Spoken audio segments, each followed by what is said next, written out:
Now 2 outs. Kail-Hill, the batter. Ball swung on down the line. That's a fair ball. And that's going to get down into the corner. Cottom is headed to third. Kail is headed to second. And that is a good piece of hitting by number 19, who gets the dugout fired up. A lot of people that were down in the bleachers when Kail got moved into the game, and that's actually his third at bat at this game, and everybody's waiting for his patented line drive to right center. Well, he'd been seeing breaking ball, breaking ball, breaking ball, and he was ready for it that time and took it right down the line. Welcome back to Don and Sue Shawley Field. Chris Wharf, Johnny Wharf, Aaron Cassidy. Well, I got the lead back. I was worried there. Johnny gave it to me, a 1-run lead. I'm going to give it back to him with a 1-run lead. Here to take you through the final 3 innings, Johnny Wharf. Thanks, Chris. Kail-Hill will come out on the mound for the Merida College Pioneers. I'll let you close the book on Trent Valentine, but he did a good job out there, and we'll close the book on him as time permits. But defensively, everybody else stays put. Dylan Albright in left field, Trent Castle in center, Turner Hill in right, Yenzi at third base, Wilkinson at short, Weiss at second, Holder back at first base, Vittmeyer behind the plate. And now Kail-Hill coming out on the bump. We saw Kail-Hill as a position player in game number 1 at second base. And we'll now assess the situation behind him before he climbs up on the hill. And we enter into 7th inning baseball. 2-1 the score. Marietta, as Chris mentioned, getting the lead back. First pitch swinging. New batter at the plate. This is Joey Nave in the 9 spot. And fouling the first pitch off he sees from Kail-Hill. And the next one is a ball. So 1 ball and 1 strike. Hill quick to work. Will miss one away here. 2 balls into strike. Efficient baseball for starting pitcher Trent Valentine. Swing and a miss. That'll be strike 2.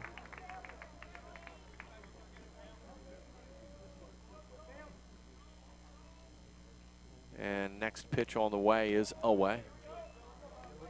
Now 3 balls and 2 strikes, so Nave taking it into a full count with Kail-Hill.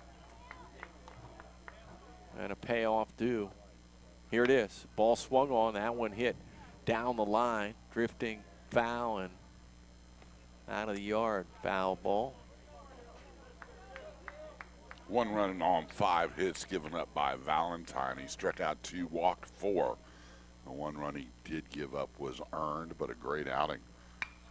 There's a ball and just out of the reach of Damian Yenzi and into left field. That'll go as a base hit in the book off the bat of the shortstop Nave.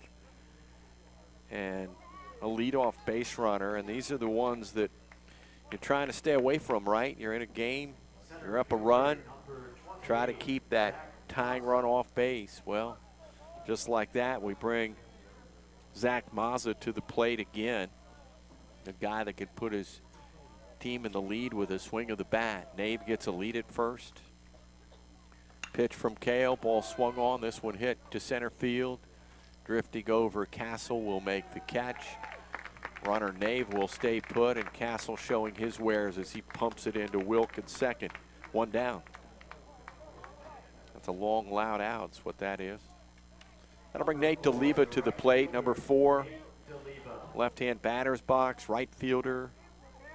DeLiva a single in his last at-bat.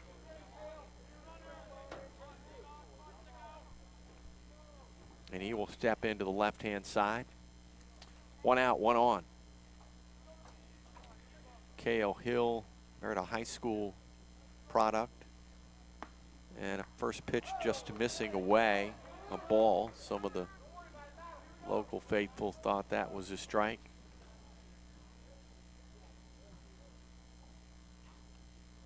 Check the runner. Stretch pitch from Kail. And this is fouled off. 1 ball, 1 strike. 2 batter in the order, 3rd in the inning here in the 7th. Pioneers lead 2-1, coming off a 13-inning Game 1 victory, 8-7. Swing and a miss, strike 3. Strike 2, sorry. 1 ball, 2 strikes to Daliba. Base runner is Nave. On deck batter's Trey Weaver. Here's the pitch, runner going, throw down, caught him, and they're gonna get the base runner out. Head first sliding in there was Nave. He might have overslid the bag a little bit as well, but I think they got him on the way by anyway. And with that, caught stealing is Nave. The pitch at home was a ball, so that count should be 2-2. And then the 2-4 caught stealing, and the 2-2 pitch.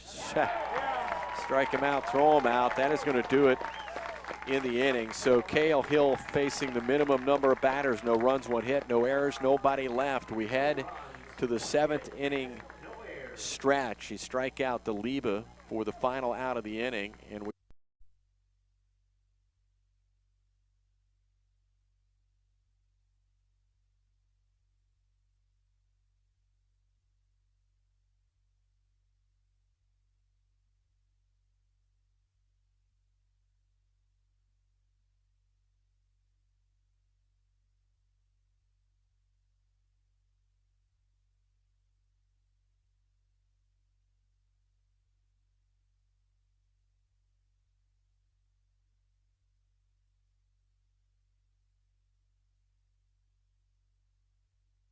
strike 3, and some of the locals thought maybe that was strike 3, but ball 1. 1 ball, 2 strikes. And number 19 delivers the next one away, kicks out of there, and now the count will go to 2-2.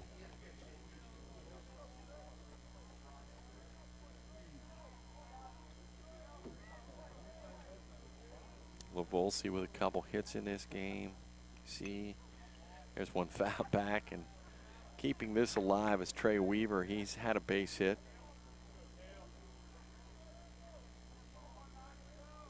Two balls, 2 strikes to number 38 and the Mount Union Black. And this one popped up and out of play.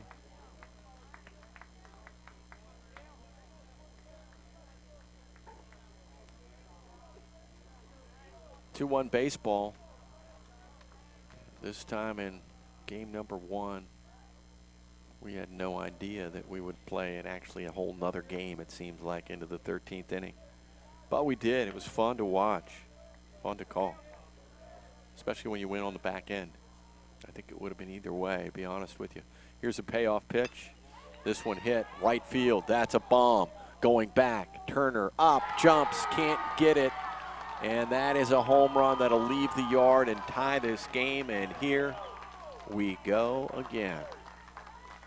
That off the bat of Trey Weaver. Good at bat. We thought we had him out on 3 pitches, or at least the fans below me did. And he got a second chance and made the most of it and ties the game at 2 apiece and gets the Purple Raider fans out of the dugout and out front. And that'll bring to the plate Corey White. White is the left fielder, and he will step into the right-hand side of the plate. Cale Hill will pump a fastball in there for strike 1. Pat Nicholson, man, where'd you come from? How you doing, brother? I'm doing fantastic. I've been watching this game on the left field line. It's been 2 outstanding games. Yeah, if you're a baseball fan. That's good. And you were, I know you're a Florida guy now. You were, did you roll in from there, or where were you? Who knew? You always end up in parts unknown, right? I was in Detroit, and I made a special trip just to drive down here to watch this championship game and spend a little time with the folks from Marietta. Fantastic. 1 ball, 2 strikes, and a pitch on the way is up high. And for our listeners, Pat Nicholson, Ween, we call him, was the host family for the Pioneers on several of their national championship runs in Appleton, Wisconsin, the old home place of Mr. Nicholson. And man, we had some fun times there, didn't we? Oh, we sure did. It was an amazing experience. We got Coach Brew his first national title in 2006. An amazing team that was. Yes, it was. There's a pitch inside. And then back to back in 211 and 212. Amazing. Yeah. Payoff pitch due home. And here it is. And it is called strike 3, and I think the batter knew it coming out of it. So Corey White goes down looking. That's the first out, but a big one. Remember, we're tied at 2 apiece, and we'll see a new batter coming out for the Mount Union Purple Raiders, and that is going to be Thomas Gallant. We saw him in in the game number 1. He's out of Pataskala, and Gallant had a big hit in game number 1. Not a lot of at bats, but getting it done here, getting it done in game 1 as he came in to keep that game alive. It's a game that went 13 innings in the record books as the longest postseason game recorded in the Ohio Athletic Conference. 3 hours and 47 minutes. And you got it. I took it from behind home plate, and you got it from down the left field line, Ween. So, well, for those that missed that game, it was one of the most exciting nail biters that I've seen in over a decade, I would say. Gallant, couple pitches in, swinging strike. Cale Hill on the bump. And the 0-2 is going to be called strike 3. And so for the second time, a batter looking at a Cale Hill fastball for called strike 3. This guy might be a little tougher. The red shoe wearing Brian Lavolsi will step in. Back-to-back base hits in his last 2 at-bats. He scored the run that tied the game back in the 5th. And then, well, first pitch swing here and foul, one back. A home run here of the solo shot from Trey Weaver ties this game at 2. And it won't be long before the lights come on at Don and Sue Shalley Field. There's a pitch away. 1 ball, 1 strike.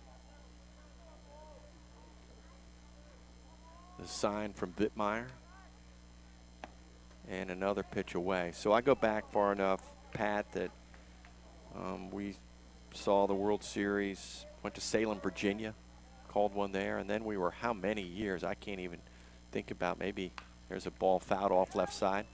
2 balls now, 2 strikes at the plate. So Appleton, Wisconsin, was it there for 10 years or what? It seemed like a long time. 19 years. It was the longest running Division III sporting event outside of the football event, and then they made some of the changes, and unfortunately Appleton lost, so I decided to sell the house, and I'm moving closer to see the boys play in Port Charlotte during the spring ball. Oh, that's fantastic. That's a good just to follow the Pioneers. I love it.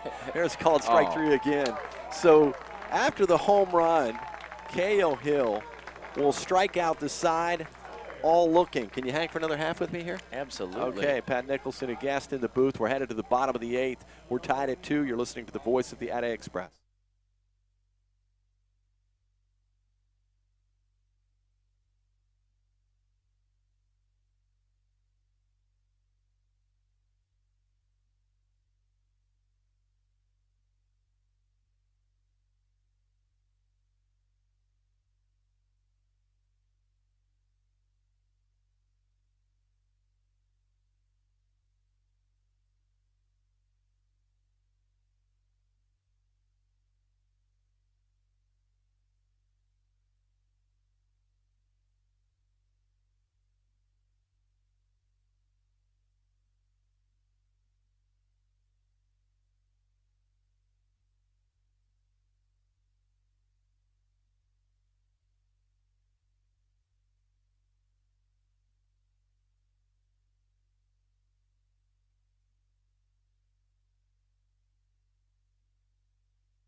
Sorry about that. Ma Bell interfering with the world there a little bit, but we are back at it. Cale Hill on the bump.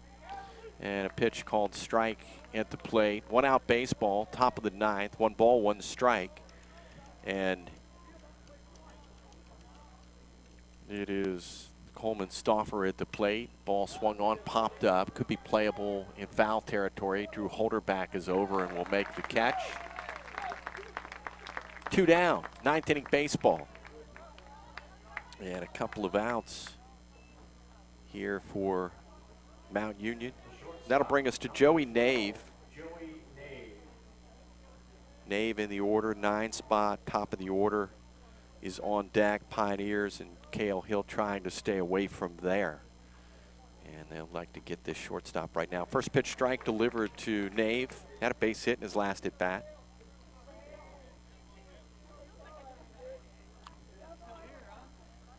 And the 0-1 on the way. Called strike 2. Boy, Cale Hill has settled into it on the bump. No balls, 2 strikes, 2 outs. 9th inning baseball. We're tied at 2.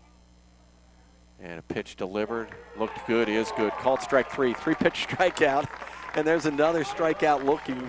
4 in the last 6 batters that we have seen come to the plate. Strikeout looking with Cale Hill on the bump. And so the Pioneers, it'll be 2-3-4 due up for the Pioneers. Bottom of the 9th. When we come back, you're listening to the voice of the Ada Express.